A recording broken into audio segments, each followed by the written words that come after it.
Semua orang melihat senyumku hari ini, tapi tak satu pun dari mereka tahu bahwa aku pernah ingin menyerah selamanya. Angin sore di desa Pandawangi berhembus pelan, membawa aroma tanah basah setelah hujan. Dara duduk di serambi rumah reyot yang mulai lapuk. Hari itu, ia baru saja memakamkan ayahnya, Pak Salim, tukang kayu yang tak pernah mengeluh meski hidupnya pas-pasan. Tangis ibunya masih terdengar lirih dari dalam kamar. Dua adik laki-lakinya, Fikri dan Dimas, hanya bisa diam dalam pelukan. Dara si sulung tidak punya waktu untuk larut dalam duka. Hari belum gelap, tapi pikirannya sudah dipenuhi dengan pertanyaan tentang esok. Apa yang akan kami makan? Siapa yang akan membayar utang warung? Bagaimana dengan sekolah adik-adik? Tetangga mulai berdatangan, sebagian membawa sumbangan, sebagian hanya datang untuk melihat. Tak sedikit yang berbisik, kasihan anak perempuan itu harus menggantikan ayahnya. Bisa apa dia? Malamnya Dara tertunduk di pojok kamar, memeluk lutut. Ia tak pernah merasa setakut itu sebelumnya.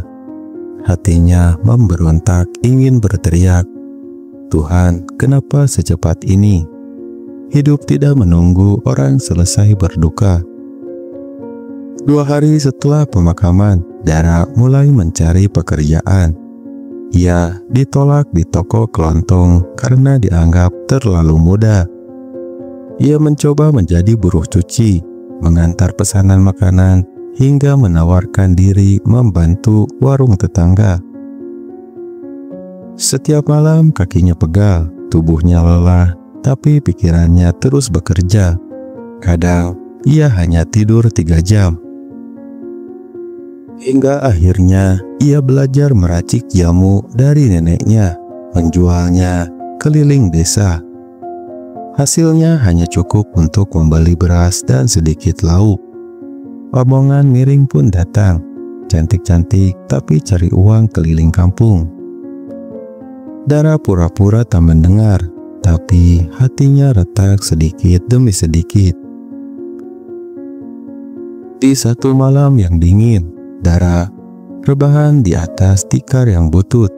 Ia menangis diam-diam, tidak karena lelah, tapi karena merasa tak ada pintu terbuka. Namun di balik tangis itu, ada satu hal yang bertahan. Ia tidak boleh menyerah. Pagi itu Fikri pulang dari sekolah dengan wajah lesu. "Kak, tadi aku gak bisa makan di kantin. Uangnya habis," katanya lirih. Dara hanya bisa tersenyum dan mengelus rambutnya. Tapi malamnya ia menangis lebih kencang dari biasanya. Malu jadi titik balik. Malu karena adiknya lapar. Malu karena tidak bisa menjadi pengganti ayah. Malu karena nyaris menyerah. Keesokan harinya, Dara membuka lemari tua. Di dalamnya ada setumpuk singkong dari kebun belakang. Ia teringat resep keripik buatan almarhum ayahnya. Dengan semangat baru, ia mencoba membuat keripik singkong dan menitipkan ke warung-warung di desa. Hari pertama hanya sebungkus terjual, tapi ia tidak berhenti. Dara mulai belajar tentang cara mengemas makanan. Ia membaca dari buku bekas dan brosur. Beberapa warung menolak dagangannya, tapi ada 1-2 yang menerima. Suatu hari, ia ditipu oleh pembeli yang mengambil 20 bungkus tanpa membayar. Stok dan modal habis. Ia hampir menyerah, tapi seorang ibu tua datang, lalu berkata, "Keripikmu enak, Nak, jangan berhenti." itu cukup untuk membakar semangatnya lagi. Dara mencari pelatihan gratis dari dinas koperasi. Ia belajar lewat ponsel jadul dan mulai memasukkan produknya ke pasar daring. Lelah dan jatuh adalah makanan sehari-hari. Tapi setiap malam, saat melihat adiknya bisa tidur dengan kenyang, Dara merasa cukup kuat untuk bangun lagi esok hari. 3 tahun berlalu, keripik singkong Dara kini punya label sendiri dan bisa ditemukan di swalayan kota kecil. Dara mempekerjakan 5 ibu rumah tangga di desanya. Dulu orang menghindarinya karena dianggap terlalu ambisius. Sekarang mereka datang untuk belajar. Dara, ajari aku bikin usaha ya. Ia tidak pernah membalas dengan sombong.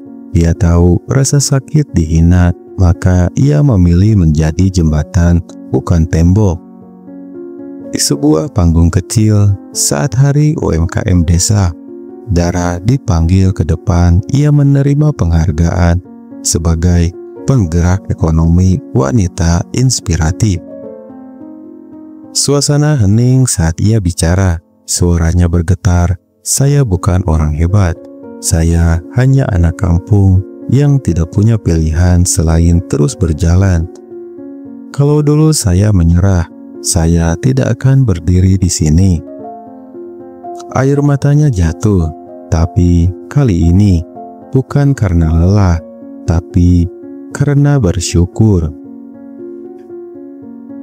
Jika kamu sedang merasa hidup terlalu berat, ingatlah, mungkin kamu sedang ditempa untuk menjadi seseorang yang akan menerangi jalan bagi banyak orang lain. Luka hari ini bisa jadi cahaya untuk esok hari. Maka bersemangat dan bersabar.